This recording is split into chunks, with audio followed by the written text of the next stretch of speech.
Hi అండి, welcome back to my channel. So friends, ఇక్కడ వచ్చేసి కొబ్బరిది మీకు చూపిస్తాను కదా. మా బాబుకి ఏంటంటే కోకోనట్ వాటర్ తాగాలనిపించింది. ఈ ఎండకి వాటర్ అయితే తాగేసాడు. తాగేసిన తర్వాత కొబ్బరి అయితే ఉండిద్ది కదా అందులో, అదైతే మేము తింటున్నాం అనమాట. ఆ కొబ్బరి అయితే నిజంగా చాలా టేస్టీగా ఉంది అసలు.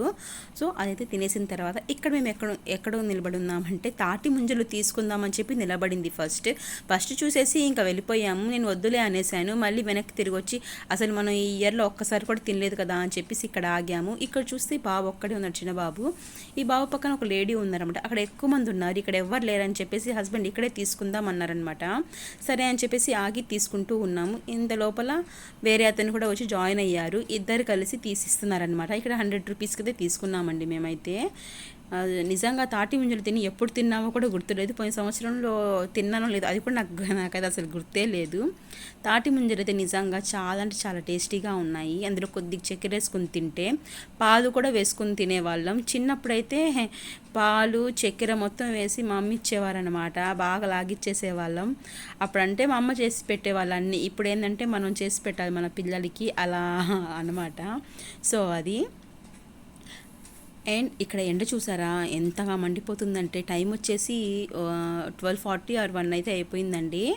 డీమార్ట్కి వెళ్ళి వచ్చే దారిలో ఫిష్ తీసుకొని ఇంకా ఇవి తీసుకుని ఇంటికి వెళ్ళేసరికి అంత టైం అయితే అయిపోయింది. ఇంకా ఇంటికి వెళ్ళాక ఇంకా నేనేందంటే వంట కూడా చేయాలి.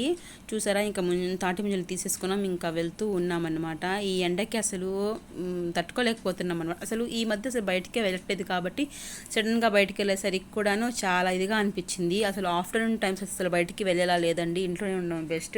బట్ వర్క్స్ ఉన్నప్పుడు వెళ్ళకైతే తప్పదు కదా. సో అది. ఈ ఎండలకి ఏంటంటే కొద్దిగా కొబ్బరి వాటర్, సబ్జా వాటర్, ఇంకా నిమ్మకాయ ఇలాంటివి తీసుకోవడం చాలా మంచిది హెల్త్కి. మజ్జిగ కూడా ఎక్కువ తీసుకోవాలండి. అండ్ ఇక్కడ మన చేపలు చూసారా ఎలా ఉన్నారో. ఇక్కడ ఏంటంటే కొద్దిగా జొన్నైతే తీసుకున్నాను, చేపల పులుసులో వేద్దాము అని చెప్పేసి. ఇక్కడ ఆయిల్ వేసేసాను, ఆ తర్వాత ఆనియన్ పచ్చిమిర్చి అయితే వేసేసానండి. బాగా అయితే ఫ్రై చేసుకుంటాను అనమాట ఇందులో నేను. ఇంకా ఇందులోనే ఆవాలు జీలకర్ర అయితే వెయ్యను అనమాట. సో ఒక్కొక్కరు ఒక్కొక్క స్టైల్ కదా. కొద్దిగా ఫ్రై చేసి, అలాగే మేము అల్లం వెల్లుల్లి పేస్ట్ కూడా వేయమండి చేపల పులుసులో. ఇంకా పచ్చిమిర్చి ఆనియన్ ఫ్రై అయిపోయిన తర్వాత టొమాటో అయితే వేసాను అనమాట. ఆల్రెడీ మిక్సీలో ఏంటంటే నేను ఆనియన్, టొమాటో, కొత్తిమీర, అలాగే వెల్లుల్లి రెబ్బలు వేసి పేస్ట్ అయితే చేసి పెట్టుకున్నాను అనమాట. వెల్లుల్లి రెబ్బలు తప్పకుండా వేసుకోవాలండి. సో అది. చింతపండు కూడా నానబెట్టేశాను. ఇంత వచ్చేసి మన చేప జన అనమాట. మేము పర్టికులర్గా చేప జనం ఉన్న చేప మాత్రమే కావాలని చెప్పి తీసుకున్నాం అనమాట. సో అది. నార్మల్గా నేను చేప జన ఫ్రై చేద్దామని చెప్పేసి పెట్టేశాను. నెక్స్ట్ డే, ఈరోజు చేసే ఓపిక లేదు, నెక్స్ట్ డే చేద్దాం అనుకున్నాను అనమాట. బట్ ఏంటంటే కొద్దిగా తీసి పులుసులో వేసాను, ఇంకొద్దిగా ఏంటంటే ఫ్రైలో వేసాను అనమాట.